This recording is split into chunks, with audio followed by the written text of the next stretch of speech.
Check, check. Look at that beautiful carousel. This is going to be a lot of fun.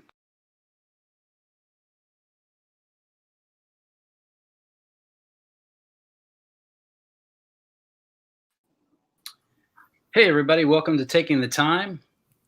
I'm here with Brian and Mr. Richard Paige of our Paige Watches, and we're just going to have a little bit of fun talking about the new bronze case from our Paige Watches and whatever else we end up talking about. And if you haven't seen the pictures of this thing, holy cow, thing's gorgeous. I don't even like bronze watches, and you had me. I'm like, wow. So that's my job, to try to change your minds. Right? Exactly.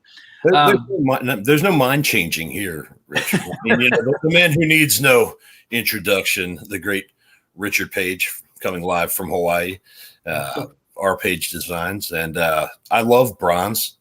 And some of them I let patina, some I keep shiny. The bronze divers, I let them patina because I think it looks cool. And the nicer stuff that like you make, I would want to keep that a little more shiny. So, yeah. Right. When you keep, do you patina them? I was really looking something on YouTube about putting it in ammonia and salt and getting a real heavy duty patina. Do you do that, or just let it do it naturally in your bronze watch? I let it naturally patina. I know some guys will force patina. They'll put it in salt water, and then they take it something like a jar, mason jar or pickle jar or something. Put a little bit of ammonia in the bottom, and then take a little plastic cup and set the watch or whatever part of the watch they want to put in there, and the vapors will actually come up, and you can get some interesting blues and greens and things like that. Also, you can also actually. Believe it or not, you can actually, instead of using ammonia, you can use Brasso in the bottom of the container because it contains ammonia, and it's just more expensive than general ammonia. But you'd think, something that's a brass or bronze cleaner wouldn't patina brass or bronze. But yes, as a matter of fact, it's big, especially in modding and things like that. These guys will force patina, and some people come out with really amazing colors, blues and greens. A lot of times they'll come out just dark brown. So they just clean them off and go back at it again. So, wow. First foray into bronze watches. And I spent a lot of time with the manufacturing part to make sure I had the finish correct. And I thought I had a really nice brushed finish. I like the finish on it. And I'm wondering, that'll kind of screw it up, so to speak, if I start playing around with the metal and let it oxidize and stuff, will change it dramatically. I'm not sure I'm going to like it, so I'm just kind of figuring out if I want to take one of them and just kind of. I know you can remove the patina after it's done, but I just don't want to get too wild with it, because I figure if somebody buys it, they would just do it themselves and see where they really want to have it. Yeah. We jumped right in. We need to do a wrist check. We got to do a wrist off the deep end straight into hardcore, watch destruction or modification, and it can go either way. If you get too much that green stuff around the crown, it's never going to seat right. It's going to be like barnacles, and you got to clean it out with a toothbrush. It's nasty. But wrist check, okay, today. It's fantastic co-star here. Dr. Q called me out on it today. I have, you're going to see it upside down. It's the Sangamon Mother Road, Route 66. Great watch, NH35 movement. And it's nice big dial. And I like this watch. It's a lot of fun. And it's the only factory strap. I think it's because the lugs are so big on the actual watch that actually fits me. So far. So. All right. I have got my our Paige carousel. Love it. Beautiful Peter. Cheat. And you, sir? Well, I think wearing my bronze that I launched today. That's what we Oh, you're not wearing the Timex. Oh, I'm surprised. Oh, yeah. Takes a licking and keeps on ticking. Right. God, that's with a 1960 Elgin. Oh, wow. 1960. It's like we just gotta. I look at your watches and I'm like, this guy's a genius, and it's because like whatever you touch turns to gold or bronze or whatever it is. But I mean, I look at this dial and it's such a perfect contrast to the case metal. But then you look at the font, and the font is a great contrast to the case as well. And it just sets you on fire when you look at it. It's like, wow. And it the advantage I have is that I collect antique watch dials. I probably have, I don't know, maybe 500 or 600 of them, and I'll hoard them for something. I mean, in other words, this dial I got recently, but I bought it with the intention of having it set in this bronze case. But I have dials that I've been sitting on for years that I'm waiting just for the right movement or case or strap or something just to really make it perfect. So since I see myself as not just as a watchmaker, but more of a watchmaker designer, it's really important to me that everything I put out, I'm proud of, and I want it to be something that somebody will cherish forever. So it's important for me that everything has a sense of that it integrates with each other, and not just, well, I'll slap this on and I'll slap that on and throw it out. Everything has to be done where I need to have it perfect for my own visual.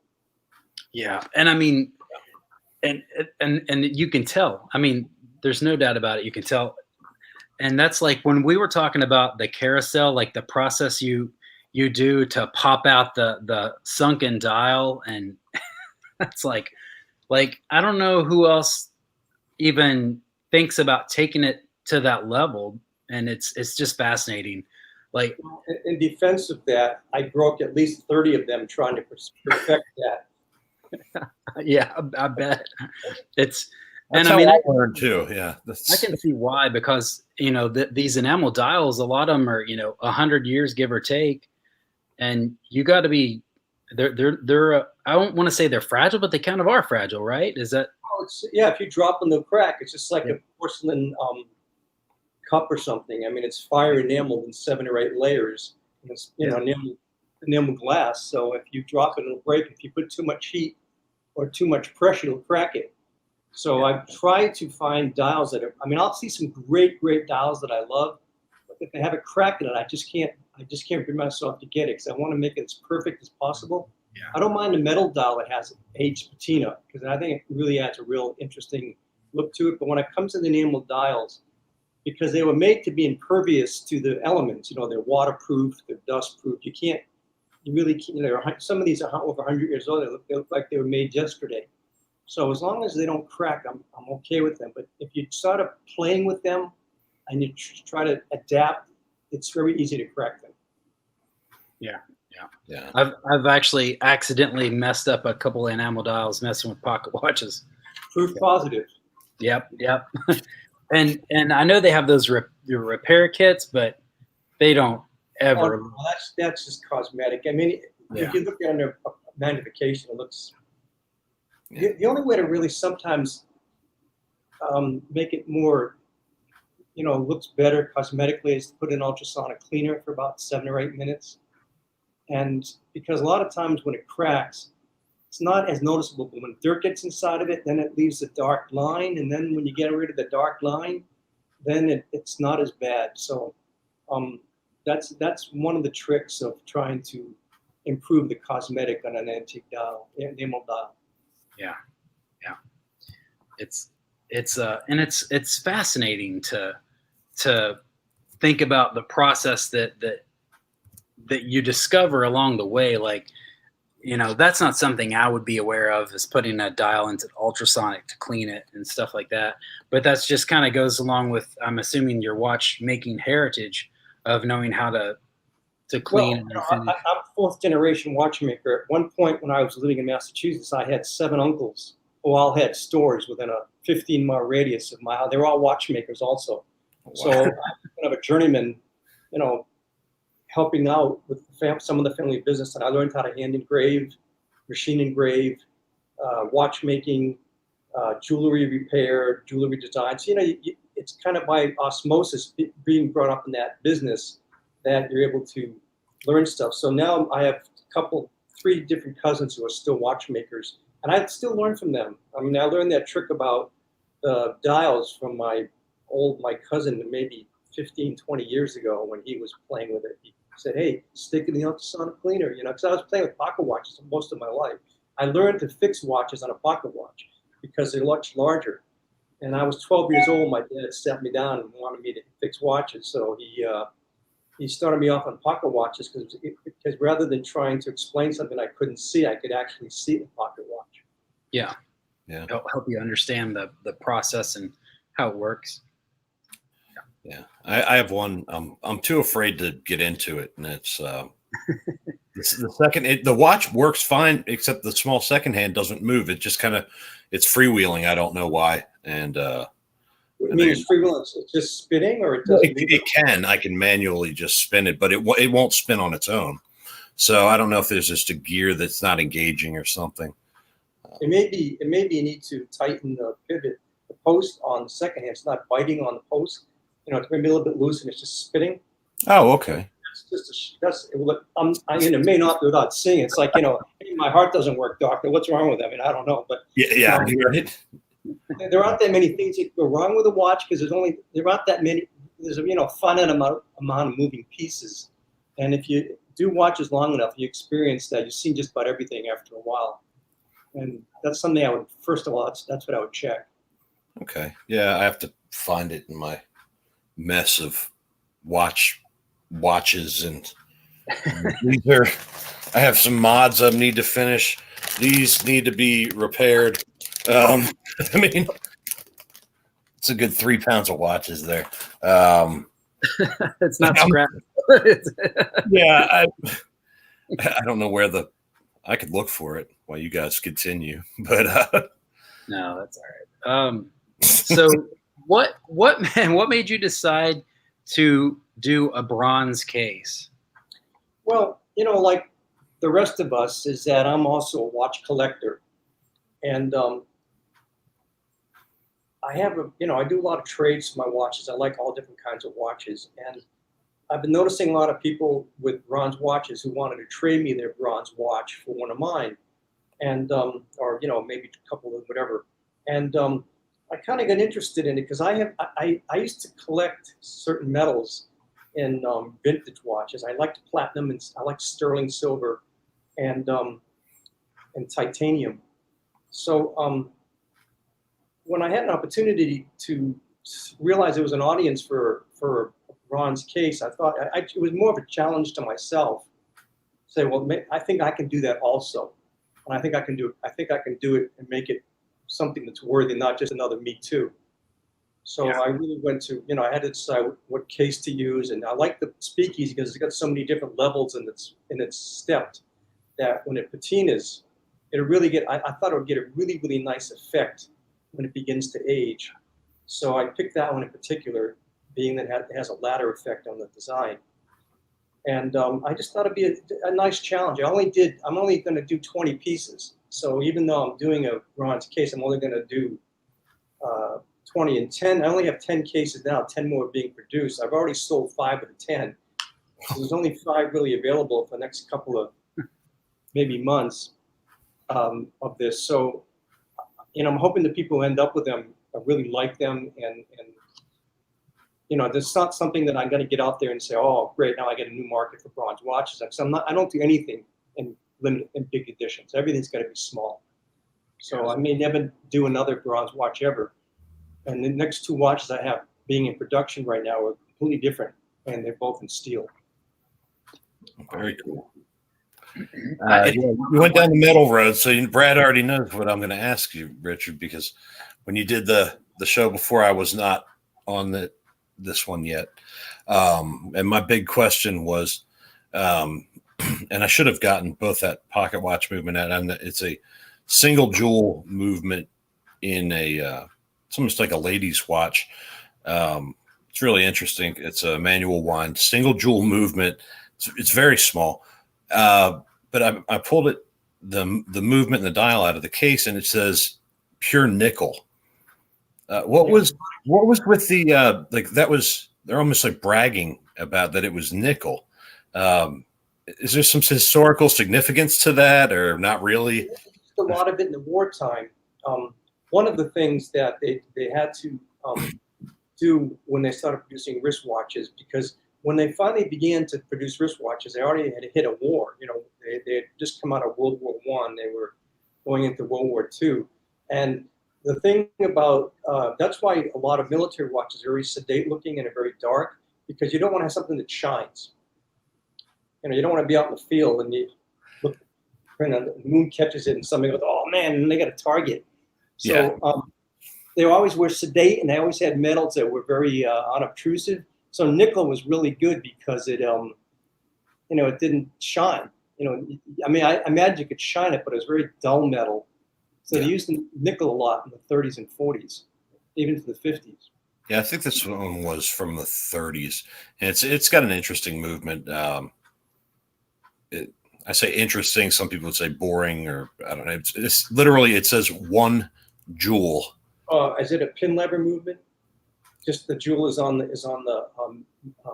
balance wheel. It may be outside. I mean, the movement side. Yeah, they do that. Timex was famous for making the pin lever movement, and the Mickey Mouse watch, and there were no jewels, but those things lasted forever. But once they broke, they were gone. Yeah. So the good thing is they were workhorses until they broke. The day they broke, you never could fix them. Yeah, I mean, I know it's probably in the box that's under my laptop in front of me. So it's never been used if it's been sitting, because it's not going to age if it hasn't been. Because pin lever watches, because they're not jeweled, will age. You know, a jewel is a bearing. Right. It's synthetic corundum, sapphire, or whatever, ruby, and it's steel pivot. You got a steel pivot. So as this thing turns the pivot, you have the jewel, and you oil it, and it doesn't wear down the steel. But when you have, and if you have a piece of metal and you have another piece of metal and you keep going like that, it'll enlarge the hole. If you keep doing that, you don't have something. If one's softer, the same, on the hardness scale. So a pin lever movement doesn't have any jewel; it's just metal against metal. So as it rotates over the years, it widens the hole, and it starts wobbling. You can't fix it. But if you don't use it, it'll stay that way forever, and then you get a couple of years out of it. That's cool. Yeah, the one I have, it's I don't have it doesn't have a crown, so or to wind it. How do you wind it? You have to sit on it, or it's something that somebody picked up for me in a bag of a whole bunch of just watches and stuff, and I found that one. You mean it's broke? I thought it came without a crown. Yeah, no, that's actually it was a really funny little piece, and it has this kind of curved glass over it, and then it's hinged, almost like a very small pocket watch, but maybe an inch and a quarter in diameter, and attached to the dial is the movement, and it lifts right out of the case. And so, yeah, I mean, if it had the crown in it, it wouldn't lift out, but it was, I should have had these things. I should have found these things beforehand, because now we're getting real watch repair lessons from Professor Richard Paige of. I had a project in mind many years ago where I was going to take vintage cases and I'm doing the opposite now. I'm taking new watch. I'm designing a watch around an antique movement, but my other idea was at the time to take antique watch cases, which some of them were really fantastic, and put new movements in them to make them, it's like taking an old Mustang and putting a new motor in it. Right. Yeah. Disc brakes and all that, and power steering, and so that's what I was going to do. But then what happened was that people got away from this 36 millimeter, 34 millimeter look, and it looked pretty hokey. Today, the vintage watches are smaller ones compared to what people are wearing today. It just doesn't translate. Yeah, I saw you had mentioned that you have a couple of projects coming up, and I think I saw a post about a 41 millimeter case. Yeah, people have just been driving me nuts over the years. Oh, it's too big for my wrist, and ironically, living in Hawaii is that I sell a lot of my watches to Asian women. In fact, my wife wears my watches, and they're not that, they're not like 6 feet tall women. They're usually more, and they love them because they mimic a European style, which is an oversized watch. But I'm getting a lot of stuff saying, "Oh, I don't want a big watch. When are you going to do a smaller watch?" And I started working with another company in another country, and they want me to produce a smaller watch. So I said, maybe the time to do it is now. So I've designed a Art Deco style 41 millimeter watch, which I'm going to be using a new Swiss movement. Okay. But I'm going to be using an antique dial. So it's going to be an art page look and feel, and it's going to have that kind of different approach. So I'll be doing that, and I'm pretty excited. That's what I did with my speakeasies. I made 50 of those made for a new Unitas movement, and I still use antique dials. Or the Broadway has a new dial. So again, I'm trying to integrate different types of directions in watches. Since I'm not just married to old watches and new watches. I just like them all. To me, it's just all part of the same world. Right, because you, forgive me if I don't get this completely right, but you were the manager of like a high-end jewelry store at one point with a lot of different brands. No, that was my own store. I had 7 retail stores in my days in San Francisco when I moved there in my younger days, and I had a really high-profile watch store in San Francisco on Union Street, which is kind of like Newbury Street in Boston, or I don't know where else to make an analogy, but so I had a store which I specialized in vintage watches and new watches, and I was an authorized dealer for IWC, Jaeger LeCoultre, Ulysses Nardin, Icopod, Elaine Silverstein, Oris, Fortis, IWC, the Porsche watch. I had a lot of great dealerships, and so I was really on the map. And since I was, this is back in the 90s, I get a lot of high-tech people from Silicon Valley coming up, and I did a lot of business with some pretty famous high-tech people, which I don't want to mention their name, but that was pretty fun for me, to sell watches to these guys and to meet them. And I had a really fun business.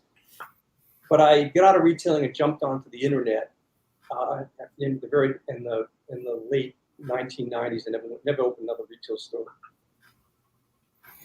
So it's not confirmed, but you may or may not have sold Bill Gates a watch, is what I'm hearing. May or may not have. Well, ironically, a good friend of mine who's from Taiwan was in here at my house recently, and he bought a watch from me, and he said, "I'm buying it for a certain guy," and it had Aladdin's lamp on the dial in the 1920s. And he tells me it's going to go to the guy who owns Alibaba because they were buddies. Oh, wow. Excuse me. I don't remember. Anyway, he may be wearing my watch, and that'd be kind of cool. Right.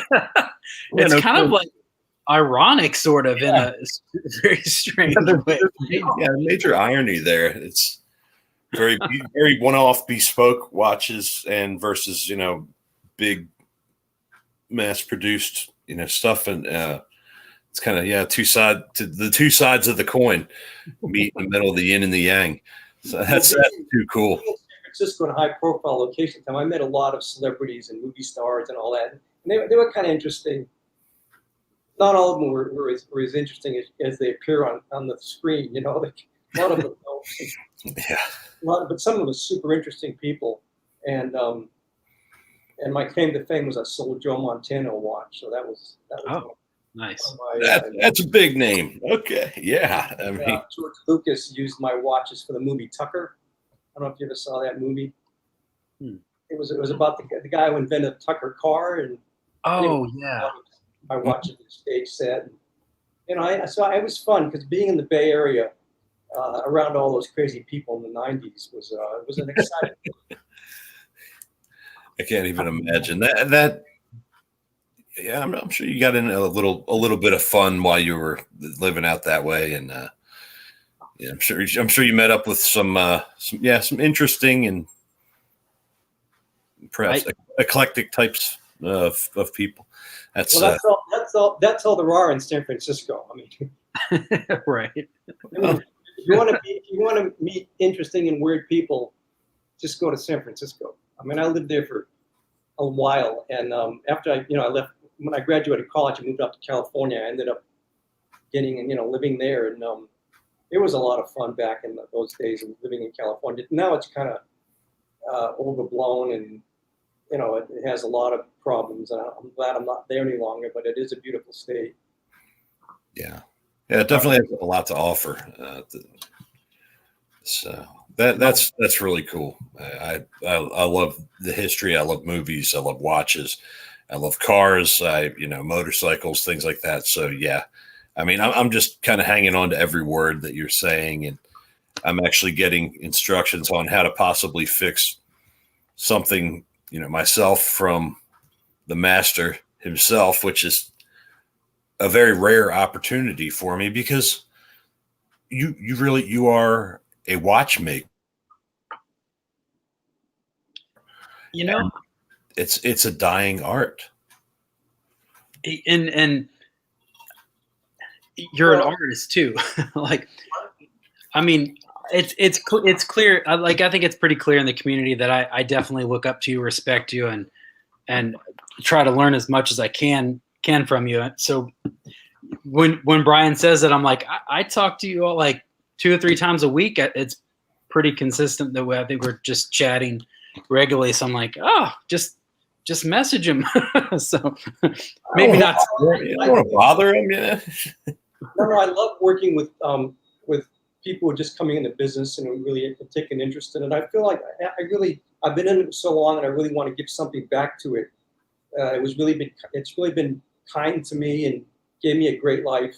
And in return, I try to help as much as I can, and I try to participate as much as I can in discussions and stuff, because I just think if people who are looking for knowledge. I mean, I had to do that for a living when I owned Time Zone. I don't know if you knew that. I founded timezone.com, and that was a very interesting experience for me, where I had tens of thousands of people who were into watches coming through a day, and try to control. I was like the mayor of the community, and to try to control that type of audience, because most people who went to watches are a little bit higher in the intelligence level and a little bit higher on the income level, because they can afford and they understand it.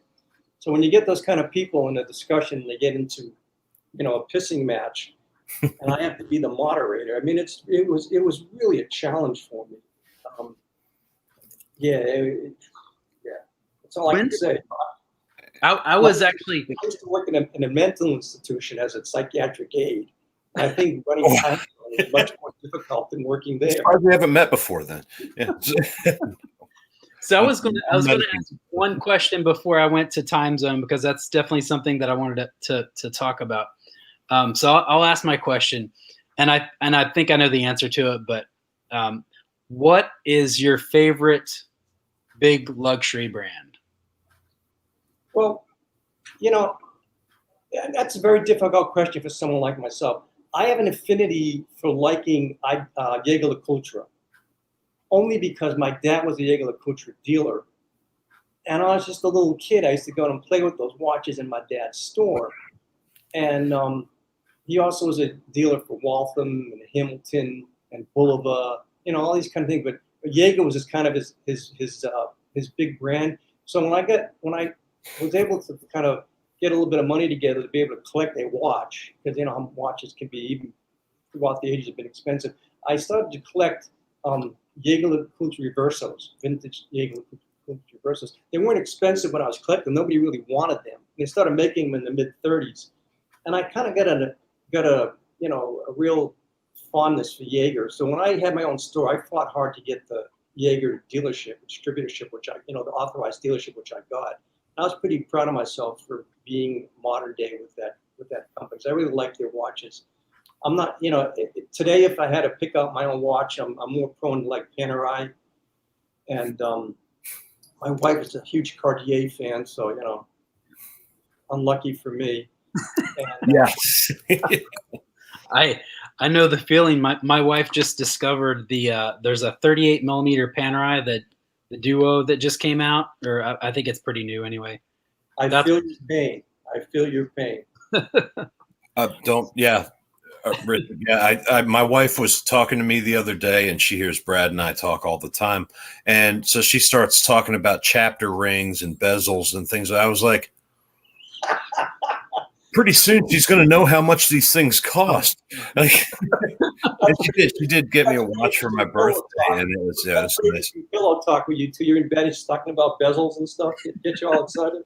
No, I was just, we were sitting there watching a movie or something, and she's like, I like the chapter ring in this watch. So I was like, what are you talking? You wear a smartwatch. What are you talking about? A chapter ring? How do you know this stuff? And she's picking it up, and so I need to be careful now because you're in a very dangerous position, my friend. Yeah, I mean, after you see the chain of this, like it's just downhill from here, man. Yeah, it starts with cars. I got two daughters talking about they always have first dibs on my watches. So, oh wow, you can imagine what that's like. Do you need a son? I need a son, but I just got a son in luck. My daughter just got married. I've got dibs on that. Okay. Might be a little old to be a son, but I'm taking it. Yeah. Yeah, that's. I mean, and that's one of those things, and that's one of those things that's super cool, Richard, is that you are willing to kind of pass the torch and pass that the passion, the knowledge and the passion, to the next. Well, the next generation's younger than I am. I just turned 39, but and to get younger people, in the earlier 30s and 20s and even down into mechanical watches. Now it's a little bit more difficult with all the tech, smart watches and things like that. They say, oh, well, this can do, well, what's that one do? Well, if you drive 1 mile at a constant speed, on my outer bezel, I can measure the speed of your car. And they're like, what else does it do? Well, it tells time. Well, what else does it do? Well, it acts like a timer. What else does it do? Well, this bezel rotates. What else does it do? Tells me the date.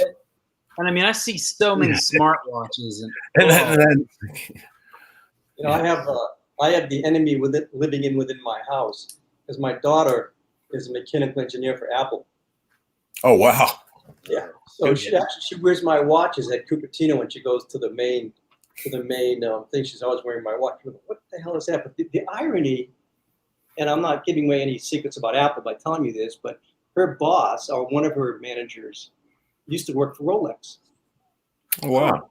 And he's a mechanical engineer for Rolex, doing watches. And I was working for Apple, which I thought was kind of ironic and interesting because, it's all about engineering. Yeah. So it is interesting. Yeah. Huh. Yeah. It's also, it's also a pretty big name on a resume too. When you say, well, how much do you know about computers? Well, I know about engineering. Oh, well, what did you do? Well, I was an engineer for Rolex. They're like, that's a pretty big name drop. So, it's not like, oh, I was an engineer for. Well, when he found out that her dad was a watchmaker, he was telling her she should go and do watchmaking to pick up that talent. Because he said it helped with design of products for Apple, which I thought was kind of interesting. Huh. So we may see an Paige smartwatch in the future, is what I'm hearing. Highly unlikely. Highly unlikely. Maybe if I can put a gun to my head. That's not unusual, maybe. We're on the same page. Yeah. But it is interesting because you combine the old with the new, whether it be the movements and the dials, or an old dial with a new movement in a new case, or the original idea of using an older case with a newer movement, kind of like a heart transplant. And it's really cool. And I could see people that are more into tech actually liking your style because it combines the old with the new. It's granted, it's not digital and it doesn't give you an EKG and it doesn't tell you your pulse oxygen level and doesn't give you directions to the nearest bathroom or any of that. But, it is an idea though. Yeah, that would sell, and turn off now. One of the things I want to talk about today that really kind of always irks me when people say that I have a marriage watch. And I don't know if you're familiar with that term, but I hate when people say that. But the marriage mean they took an old pocket watch and stuck it in a case, and they call it a marriage watch.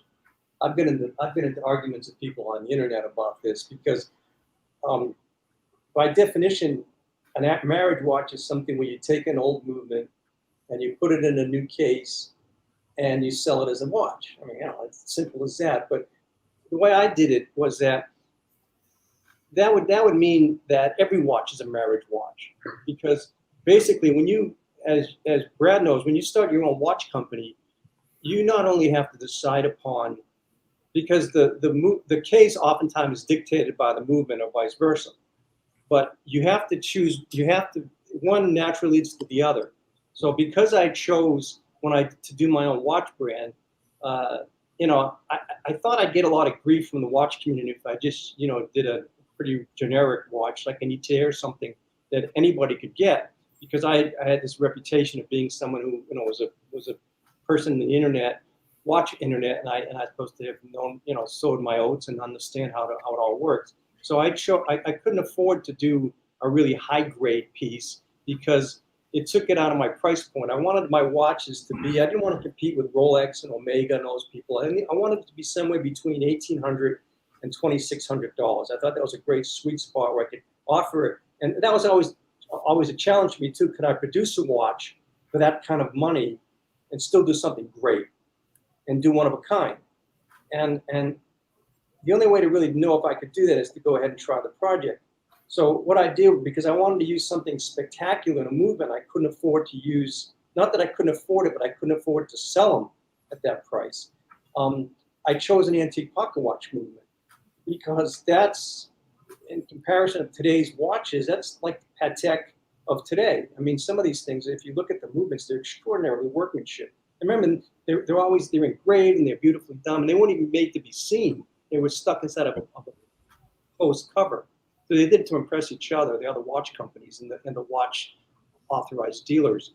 So when I chose to do a pocket watch movement, I built my case around the pocket watch movement. So it wasn't like I married a movement with a case. My whole watch brand was built around a specific movement. And that's one of the things that I really wanted to put out to people about my watches, is that this thing is really well thought out. That I wanted to build a case just like I was just like a case manufacturer, because the watch companies did not make the cases, the old pocket watch companies. They made the movements, and some other company made the cases, and they were put together at the distributor or at the retail stores. And so they had to make them generic. That's why the American pocket watch movements are 12 size, 16 size, 18 size. They were generic. And there's a little bit of leeway in the cases because they were hollow. But I had to take a movement and make a case that was going to account for 30 years worth of engineering. Because my movements between 1895 and 1935. That's actually 40 years. Yeah. So each decade they slightly changed it. So the 1935 movement is a little bit different weight, size, dimensions from an 1895 movement. Even though they're the same diameter, they're different thickness. This. So that's always been the challenge, is to make a generic case that will fit an antique pocket watch movement and still make it look like a refined piece, not just something that just stuck together because I could. Yeah. Actually, Brad and I had a conversation earlier, but that I kind of compared pocket watches, and I don't know if this will be inflammatory or if you'll agree with me. I compared them to basically a sandwich.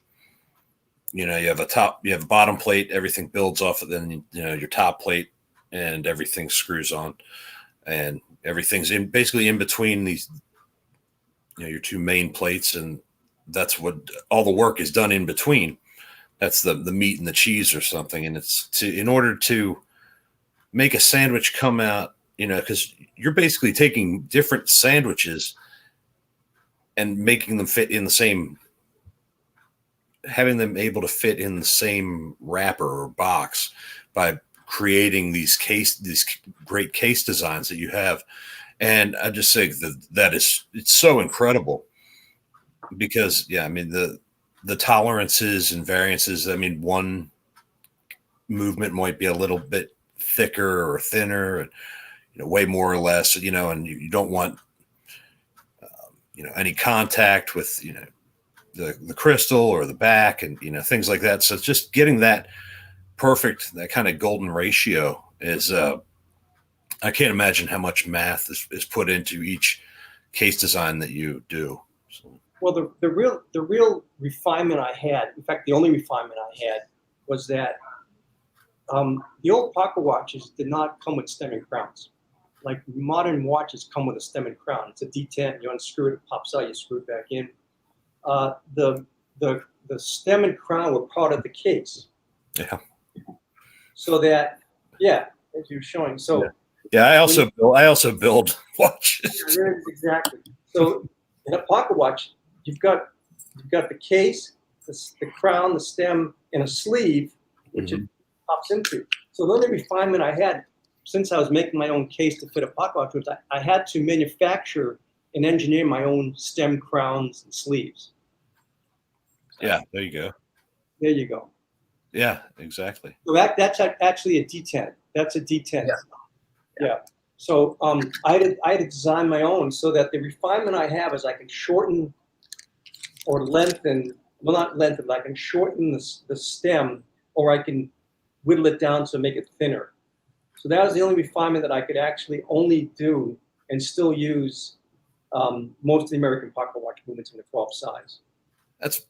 That's brilliant, because if you had given me that as, a question on this, how smart are you test, I would have been banging my head against the wall and saying, no, well, it's just, you can't fit. I wouldn't have thought about adjusting the stem to work. And that's part of the brilliance, that your brain just works at a higher level. And to me, it's just, it's really my cool. wife would disagree with you. Well, yeah, my wife thinks, well. So, and let's talk about time zone for a little bit. And I didn't know you then, obviously, but I got on time zone in 2003, and I was on there like probably every day of my life from 2003 to like 2006 or so, 5 or 6, with a few exceptions, but. How did you start time zone? Like, how did that even come about? Well, when I started it, there was time zone existed as a domain name, and when I got on it, mainly because I had a retail store, and in a retail store there's a lot of downtime, particularly in the winter times. During the week, people aren't out shopping. It's raining. It's cold, and I have a very low threshold of boredom. So I started, I got a computer, and this is in the mid 90s, and I started playing on the computer during the daytime, and I found time zone inadvertently, and but I didn't start that way. I started off because one of these guys who was a big high-tech guy down in Silicon Valley, he had a company called On Sale, which predated eBay.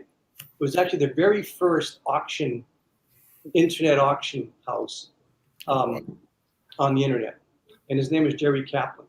And he was with I think it was Lotus, a few other companies, but a really brilliant guy. And he came up and he had heard about me because I had sold a lot of his high-tech friends watches. So he came into my store and he said, I'd like you. I'm running this auction place online. I'd like you to be the auctioneer for watches. And I said, run that by me again. He said, I'm doing an online auction for watches, and I go, you lost me. You're way above my pay grade. And he said, well, it's very easy to do. We'll start off getting you an email. I said, a what? An email. Yeah. No, I get it. It's back when you had a phone that plugged into the wall. I actually got my name at AOL.com. That's how far back, how early it was. So here I am, and I got an email, and I'm working at, and I said, yeah, it sounds like fun, let's do it, because I was bored. And so we launched on sale an online watch auction, and I was selling a lot. I was selling expensive watches. Believe me, I was kind of like, I thought I had died and gone to heaven. I could not believe this was actually happening. But eventually, eBay came on, and they started to compete with each other, and he started losing momentum, and he closed it and did something else with his business. Sold it to another company. I think Egghead Software bought it. And so he said to me, look, you've done really well on the internet. You should do your own internet site. I go, oh, I don't know. He said, no, you're good at it. You got a personality, and personalities bleed through on the internet if you have a personality. So I said, oh, let's try it. So he was kind of guiding me what to do. So I inadvertently found this place called Time Zone, where these guys were talking about watches. And there were 60 people at the time who went on Time Zone. This is in 1996. So there was 60 guys. That's Time Zone was 60 people. And all it did all day long was they argued with each other about Omega and Rolex, which is the better watch. I go, oh, this is going to bore me to tears. So I'd come on, I'd start saying, hey, have you ever looked at Chrono Swiss? They've looked at IWC, and then people go, who's this complete idiot coming on talking about these obscure, dumb watches no one wants? But eventually, I got kind of accepted into the community, and I became a personality with these 60 guys. The guys who owned Time Zone were in Singapore, and they didn't want to do it anymore. It was just a pain in the ass to them. They had built Time Zone because they had a web designing company, and they wanted to show people what could be done. So they bought the domain name for Time Zone, and they said, Richard, if you want it, since you're kind of active on it and you can watch business, why don't you take it over from us, buy it from us, so not that expensive.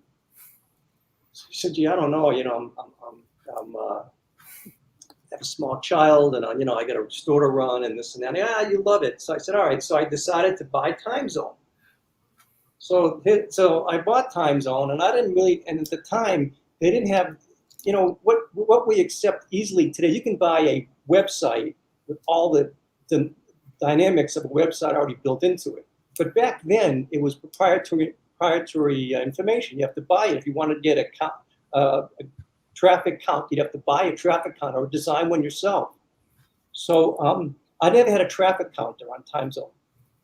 So in my first, after the first year I owned it, I hired a guy to work with me who was a tech guy, and then we decided to move because they were controlling it, move Time Zone from Singapore to the United States, so I could control the domain, and I could control the traffic. So I had no idea how many people were coming on. This is a year later. I had started to really build it up. I did this, I did that, I did this, I did that. So about 18 months after I got it, we actually did the migration from Singapore to the United States. And so we decided that we'd turn off the domain in Singapore and launch it in the United States at midnight plus 1 minute on X date. So I went to bed, and my engineer is up, and it's 1 minute past midnight, and he flicks it, and it crashes.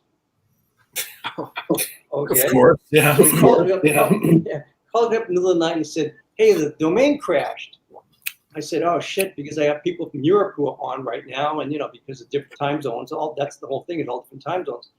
So I said, we better get to the bottom of this. So at 5 o'clock in the morning, we finally got a hold of the people who were running the domain in the United States, and they were pissed off at us. They were so pissed off. And I go, what are you mad at us for? And they go, why don't you guys tell me it was a pornographic site? What? It's a watch. You broke the internet. No way watches has this much traffic. You guys are running a porno site. I didn't have a counter. Okay. You couldn't be farther off, man. Yeah, exactly. So we had to convince these guys in San Francisco that we weren't running a porno site. They were running a site for watches. So basically, we were running a porno site for watch guys, right? So, right. And anyway, that's the story. When I launched, I was getting, like, when I finally sold Time Zone in the year 2000, I was getting 14 million hits a month on that site. Wow. Yeah. Wow. Yeah. So you started by breaking the internet. And, you literally broke the internet when you started. That is amazing. I should have renamed the site Watch Porn. Yeah. I guess. I learned so much from that website, and specifically guys like James Dowling, just Mr. you know, Rolex. yeah, vintage Rolex. That guy's a genius. I mean, he's a historian, really.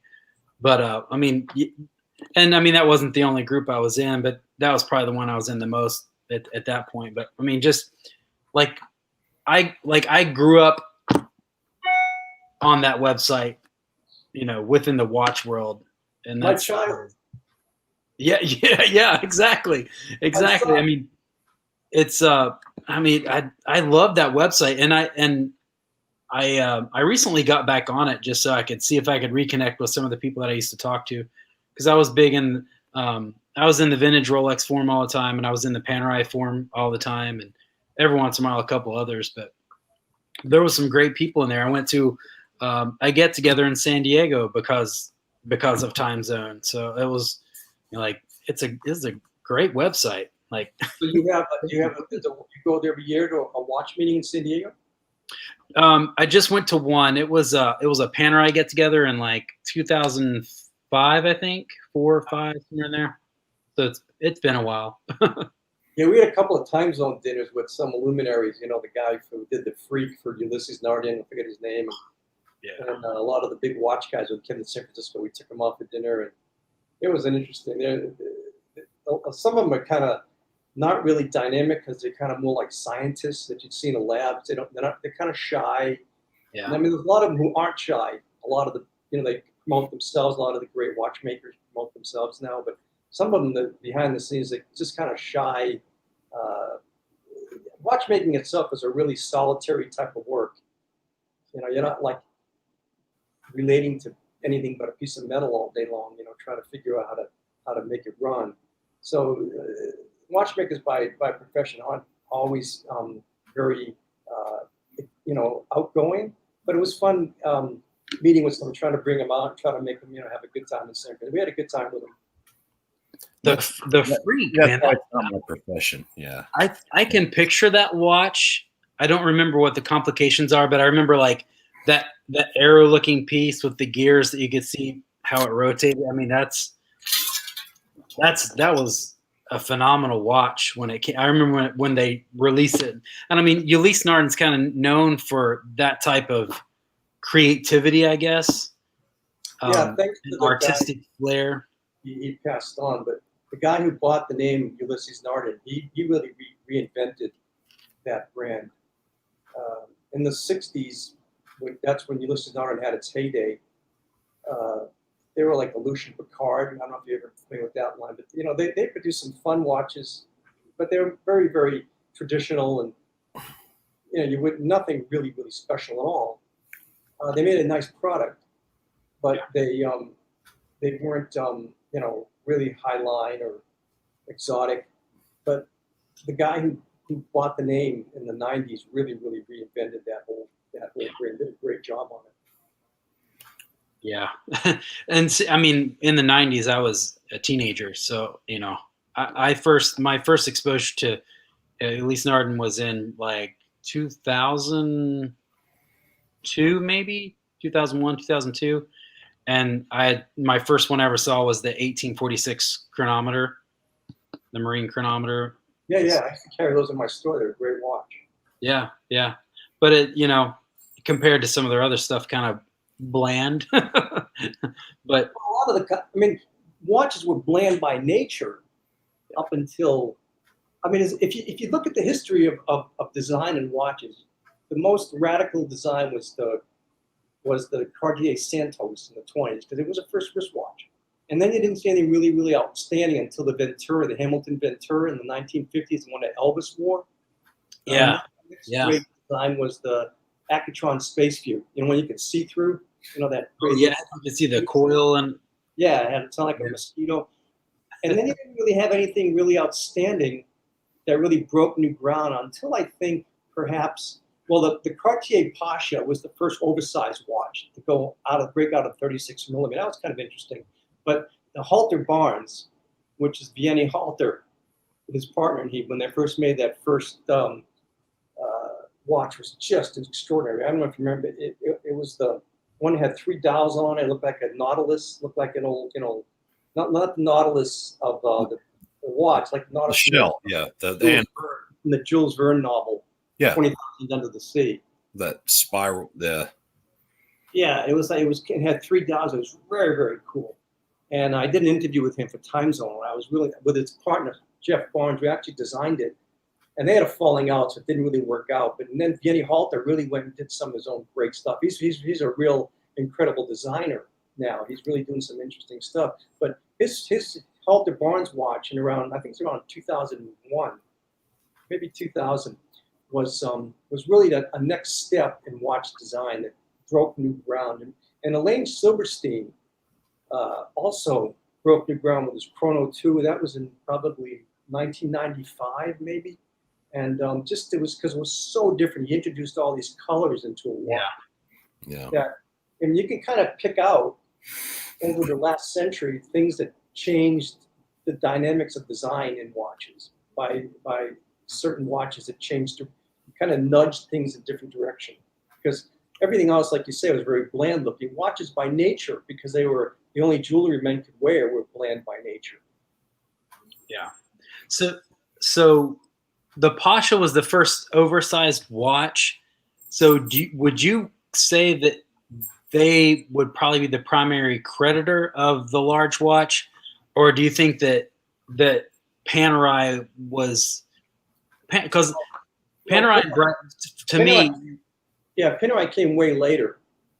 Panerai was okay in the collector world, but people didn't wear big watches up until the late 90s. And that's when I first made my first rocket watch, was in 1996. I took a pocket watch and I soldered lugs onto it. And I had a pocket watch on my wrist.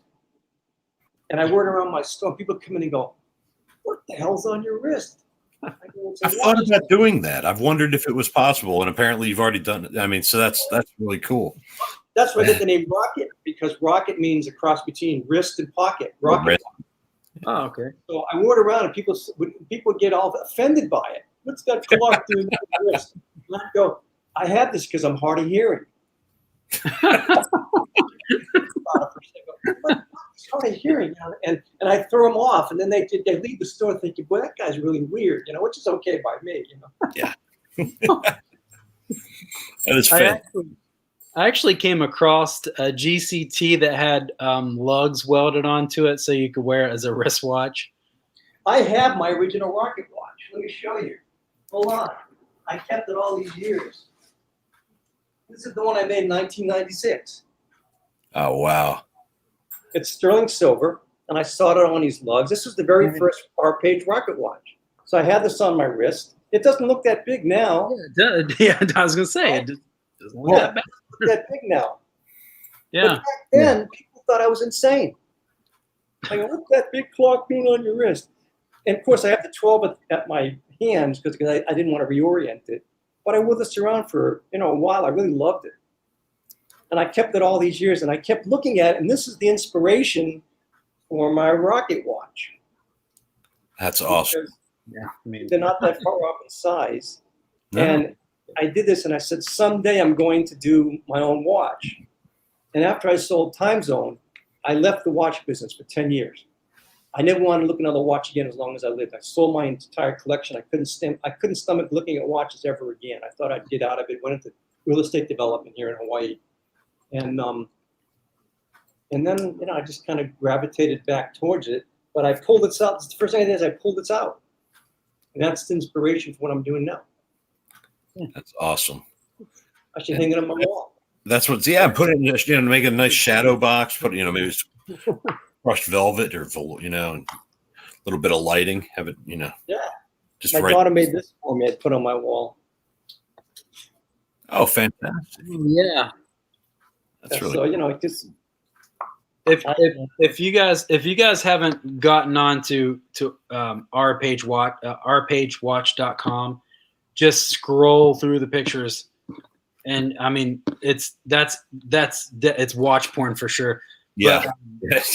But, that clock that you just showed us, that's, you know, he has a watch with hands like that. So that I'm like, I don't know how many people have just spent time scrolling through your website, but if they haven't, they should at least take 5 or 10 minutes to just scroll through some of those pictures.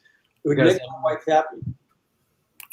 Yeah, I mean, it's more people look through my website, right? Yeah. Well, I'll go on there and I'll just click next, just look through all the pictures and enjoy the show. It's quite some of the real interesting stuff doesn't get on my website because I'll produce it, you know, for commission. Somebody will commission me to do a watch for me. I don't want to put it on because I don't want people to know that somebody has it. But I've done some really interesting things that never get shown. Someday I'll put some of those pictures up if I get permission. That's really cool. Yeah. Yeah. I mean, to me, when I look on your website, it's almost like going to the auto show and you get to see all the new, but except these aren't prototypes. These are real. It's not, oh, this is what a watch could be. This is what he made a watch into. Like I said, these aren't clay prototypes that you'll never see on the road. These are real watches that you're going to see maybe on someone's wrist, maybe sometime. They are very rare, but you know, but they are out there. So, well, I always was impressed by Steve Jobs. One of his best lines ever. He said he'd go to these auto shows and he'd see people would produce these great prototypes, and then they snatch success out of the jaws of, you know, snatch defeat out of the jaws of victory, because they never produced them. They always watered it down and have a really, really terrible car. Yeah. So people in the watch business should learn from that. They should try to come out on their best foot, do something that's really dynamic. Well, I'll definitely say this. I'm in the process of creating a new case, and I know you're going to be able to tell the inspiration came from you on some ways, but you have truly been an inspiration for this new case design. It's a tornado shaped case, and it's going to be very different than the Raider. And hopefully I'll have some renderings pretty soon, because what I started with was just hand drawing with pencil and paper. And so we're close to having the case rendered for a 3D rendering to share. So I can't wait to show that. Pretty exciting, huh? And I think hopefully you'll see it and you'll be proud of me for for taking some notes and learning, because you've definitely been an inspiration to the brand. Oh yeah, for sure. I mean, I really don't think there's a person out there that's really into watches that doesn't at least recognize your name or your brand. And the way that you've just, your designs are phenomenal. The whole concept of, you know, fitting the old movements, the old dials, and it's just so cool. And with the Art Deco designs, and I was thinking about when they were talking about, you know, people were looking at you like you were crazy in the 90s for, you know, for the first rocket watch. And then I thought about it. I was like, you know, I have my grandfather's Second World War dress uniform, and I'm 6'2", 330. So I might be able to fit one leg in that whole uniform. So here's the thing is that, you know, have watches gotten bigger because people have gotten so much bigger? I mean, we were bigger than we were 100 years ago, and, you know, but, or is it a fad? Do you think they'll go smaller? Exaggeration of design, because if you think about it, I mean, you just told me how tall and heavy you are. I can see from your wrist. I couldn't tell from your wrist. You needed a lot of strap. So yeah, it's all the way there. Yeah, but it wasn't because of the size of people. It's because if you think of a little image of a cartoon of Mickey Mouse, okay, this big, but if you blow it up, Mickey Mouse, real big like Disney did on a big screen, it's so dynamic. If you exaggerate the design and make it almost cartoonish, you can really, really push the design concept. You don't want to go too big because then it becomes overwhelming for the wrist. But I think because of the way that watches are larger today, it gives designers a lot more maneuverability to think out of the box, or not even know that the box exists, because you don't have to think about any lines and boxes and walls, because you have the ability to make a larger, you can really define yourself and express yourself in a larger design. When you get in a 36 millimeter, 34 millimeter, no matter how great the design is, it gets lost because it's so small. Yeah. And that's my problem. And if you've seen on like Facebook, I don't know if I have it on Instagram, even the one mod that I did with it was a Regia diver, and it's 50 millimeters all the way around, because it has integrated lugs into the shroud. And that watch looks normal on my wrist. You'd think 50 millimeters, like, that's ridiculous. You don't need that. And then there's a picture of me like this, and you're like, wow, that's 50. So, okay. I have an 8.25 inch wrist. And so what is normal to me, everybody's like, oh, go smaller. And I'm like, no, don't listen to anybody, because they don't fit. I love that story. I love the story you just told. It's like, and that's a real situation about how a design works. And, it's a design for somebody who wants a larger piece. I love that story. I want to remember that. It's fantastic. Like I said, it's interesting that Sangamon, when they did this is their factory band and everything, the rally strap. But I did have to take the other strap keeper off. You can see, it just has a little tail, but the only reason this strap fits, and why the one that I got on Brad's prototype didn't, is because I think the notches go down a little bit farther on this one. So you have just a little more, you have a couple extra slots to try to get that pin through. Other than that, the sizes are almost identical. So, is that a dog? Yeah. They broke into the studio. Yeah. No, that's a great story, though. I love that story. But yeah, I'm a big guy. I have a big wrist. I dive. Brad dives. We know you're always super active. See you hanging acres, off a cliff or something in Hawaii, and I'm like, does he sleep? That almost retired me about a half a year ago. I was climbing and I shit off a rock and broke my finger. I had a very hard time getting back into fixing watches for a while, so I thought I was gonna have to retire from that. Well, I'm glad you haven't, and it's been such a pleasure. It's my first time getting to actually speak with you, and I'm such a huge fan, because really, what you're doing is you're bringing the best of the old and the new. And I am a historian, mostly European history, the Second World War, but having grandparents in the Second World War, my grandmother was a nurse in Pearl Harbor out near you, and my grandfather got sent back to Europe to go fight, because he came here on a boat and then joined the army, and after a couple of years of being here, he joined the army and got sent back over to Europe. So and so it's stuff that's really near and dear to my heart. I fought in Iraq. So Brad's, prior Air Force, so it's something we really. Well, I got one of Brad's watches recently, which I really liked, and I needed a gift from my brother-in-law, who turned 60, and he was an ex-submarine commander. Oh, so cool! He loves the watch because he loves planes, and so he's doing this with Brad's watch because it's interesting. Yeah. Yes. Right. So military and watches are very, very go hand in hand. A lot of things, a lot of design. A lot of the watches, wristwatches, of course, were designed with the military in mind when they first came out as a pilot's watch.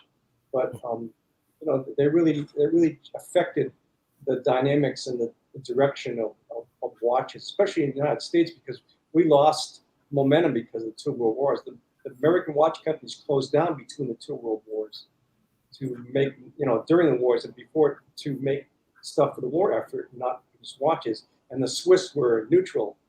So So they didn't have to shut down. So they took over the market. But Americans, you know, they did some really interesting stuff, and a lot of it was affected by the military. Yeah, and we actually had a conversation earlier about how I think a lot of things in World War II,